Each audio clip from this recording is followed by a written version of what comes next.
friends, welcome to Andy's Audio Crap, where we talk about audio gear in all of its glory. Today we have some Onkyo-ness and some Marantz-ness. This series, we're asking the question, can we find the Marantz sound for a portion of the price? And, well, I'm not going to give it away, but this thing sounds pretty good. And honestly, for the amount I paid for it, it sounds exceptional. Let's get into it.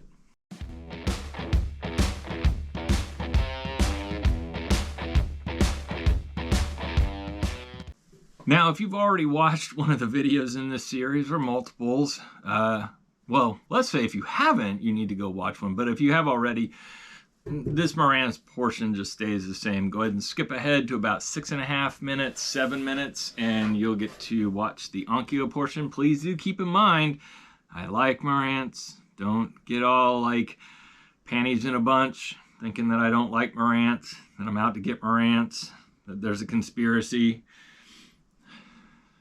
Don't do that. All right, let's roll into the Marantz.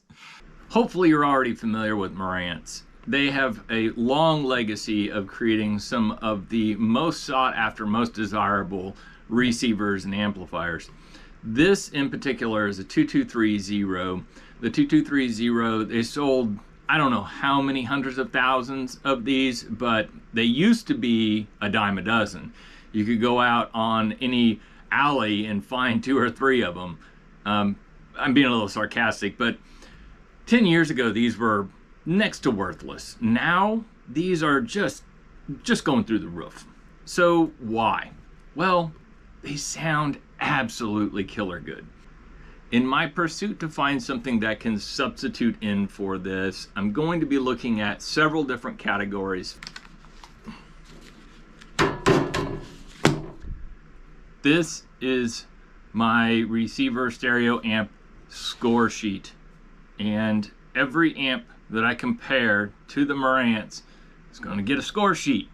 The Marantz got a score sheet, and what we're going to look at on the score sheet is listening crap, input output rating crap, and value add crap. Now let's go through the Marantz in particular. I gotta find it. There's a lot of them. I compared a lot of amps here, receivers. Top to bottom, this amplifier, as this one sets right now, would probably sell for $800 to $1,200 on eBay, depending on the day, depending on the buyer. It's Christmas time. God knows it's just gonna go crazy. So that classic 70s sound is what you're gonna get with one of these. You look at the controls, you only have a very limited amount of controls on this thing. You have a receiver, you have tone controls, which is low, medium, high, bass, mid, treble. You have phono in, aux in, and a couple of cassettes, I think. No, one cassette, and that's it. You got a pre-out main in, things like that. It's really super basic, but it sounds absolutely phenomenal. And the looks, you can't deny it. The looks are great. Now, on the listening crap, because this is our benchmark, and we want to be able to distinguish between this and other receivers that I'm going to review, it gets 5s all the way down. Total score 25. We're going to score inputs, 10 each, and we're only looking at aux CD and phono. If it can do 4 ohms, it gets 20 points. Non-surround sound speaker outputs. So we're going to be doing some stereos that have surround sound. I just don't even care about the other outputs, only the main outs. Left-right channel leakage. This one's a little bit of an odd duck, but it's pretty easy to test. You unplug one channel from the input, unplug the speaker from the opposite, and or no, you plug in, oh no, wait, I got that wrong. You unplug one of the inputs, unplug the same speaker, no, the other one. Anyways, it's some mix of that, and if you can hear audio coming through, there's leakage. And what we're gonna do is we're gonna put the Marantz at a -10, which is the middle. Separation and stage, kind of a byproduct of a lot of things. Dynamic range, leakage, just general ability of the stereo to, you know, replicate stereo sound. We're gonna, again, put Marantz right in the middle. It's gonna be a 10. So Marantz got a total input output or input total output thing. This Krapp score right here, it's got a 60. And then the value add Krapp is stuff like serviceability, which this one, we're gonna put it at the max. We're gonna say, this is the max of serviceability. Everything from there on out is just going downhill, right? If you can match the serviceability of this, actually, you know, just gonna use my own experience here. This thing is ridiculously serviceable. Build quality, we're gonna put this right in the middle. We're gonna say this is middle tier. And you're gonna see on some of these amps that they just went to the hilt to outdo themselves on things that you'll never ever see unless you're working on them. And then value, price. Now, the Marantz is gonna be lower on this scale, right?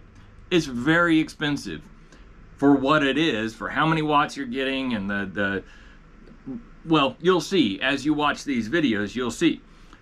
The faceplate option and just general attractiveness. Marantz, I put it at a 40 on both. There are better ones out there, and I'm looking at one of them right now. Hopefully you subscribe, because this is going to be a series. I don't know how long it's going to go on. I just keep finding stuff and buying it to review against the Marantz. I paid 80 bucks for this, dude. I was like, yeah, I'll give it a go. It's got like gold-plated inputs. It's heavy as all get out. The transformer, again, like the Yamaha on the other video, this darn thing has a freaking zip code in here. It has heat sinks like nobody's business. All extruded, not that cheap, I don't know, wafer aluminum crap. There's just a massive one going through the center one, and there's the center, and then there's another one going through right here. It's just built to the hilt. It is an 838, which is top, not absolute top, but it's towards the top of the offering that Onkyo had during this era, this model year, lack of a better term. I don't even know what to call it. Anyways, this is genre, this version, or whatever. You get the point. During this time frame, this was towards the top, and during the time frame, this was towards, well, the middle. All right. So this is a 30 watt. This thing is in excess of 100 in totality. I don't even know what the heck it has. Probably 500-600. These are all like in that, you know, that flashy big number range. Now, the real question isn't how much I paid for it, what does it push out, you know, all the features. It has a lot of features. Anyways, it's like for 80 bucks, how does it sound? And honest to goodness, let's take a look at this listening crap here. I love this thing on Rocket Man. This thing just like made that song come alive. Like, if Rocket Man did not have a dang copyright on it, I would put AB on the Marantz and the Onkyo on Rocket Man, because it was so night and day different. It was like incredibly different. It was like this Onkyo woke that song up and made this Marantz sound like a high school marching band. It's just how it is. And I'm sorry, if you like Marantz, I'm not trying to poke at Marantz. I have a modern Marantz behind you, or in front of me, behind. Anyways, you get the point. That's my main stereo that's running my surround. It's a Marantz. It's a 5000 series, like 5013 or something like that. Anyways, it's beautiful. It's wonderful. It works great. I have several Marantzes in my collection. I love the way they look. Let's go back into the into the Onkyo sound crap.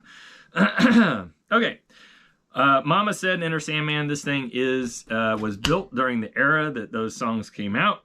It's fashioned around those songs, so it sounds really good on those songs. and guitars and Cadillacs, it really does feel like you are in a bar and you are listening to that song.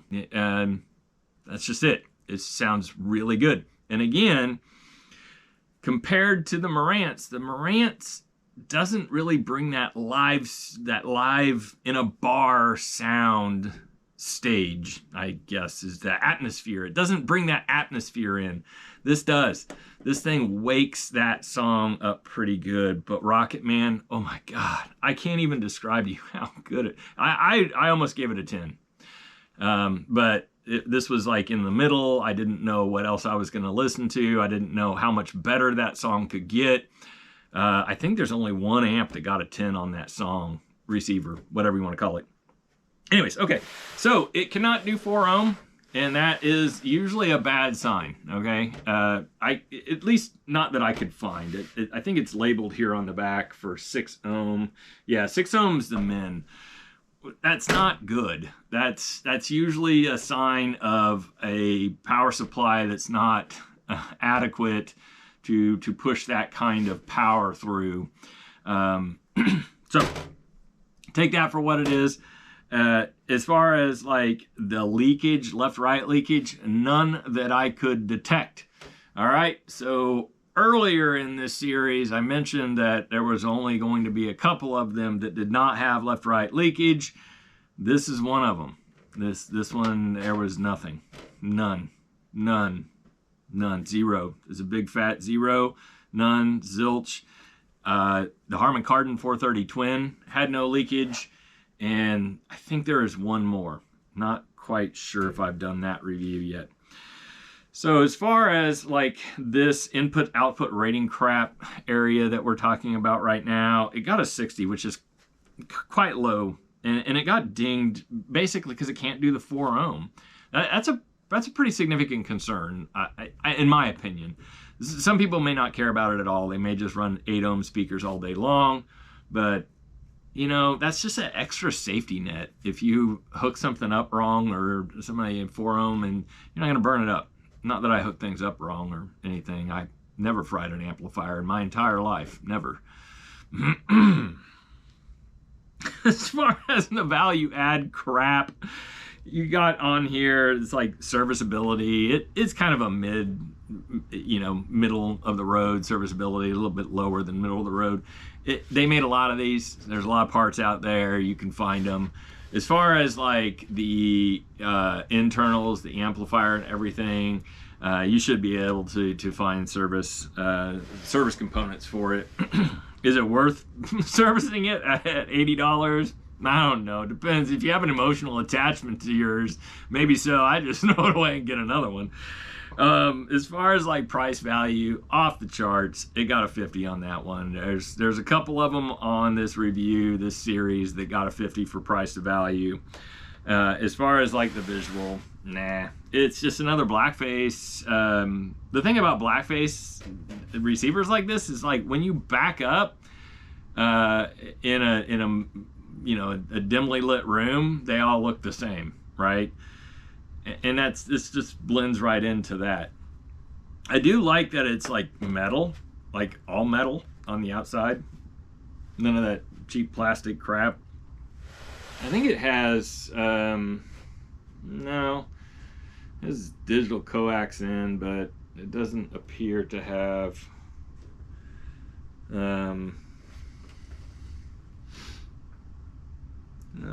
looking at some stuff back here. Yeah, there it is, optical in. It does have optical in. That's what I was looking for. Only one of them though. Let's talk about the graph. You'll see that the Onkyo just inches above, a little bit better than the Harman Kardon. These are in order of the quality of sound. As far as like the sound between the Harman Kardon and the Onkyo, I would say the Onkyo is definitely better, but the Harman Kardon's pretty good too. They did both in those cases. The Onkyo and the Harman Kardon just kind of kicked the tail out of the Marantz. Okay, the next one is value, and obviously it has really good price to value and is just absolutely dirt cheap. It's one of the cheapest amps that I got. That is the end of this review. You can listen in the next section and tell me your thoughts on whether or not you think this thing even remotely sounds better than the Marantz. Please, you know, maybe listen to it a couple of times before you jump to any kind of conclusion. I stress again, I do like my Marantz, and I'm keeping my Marantz, at least until this series is over. Thanks for watching.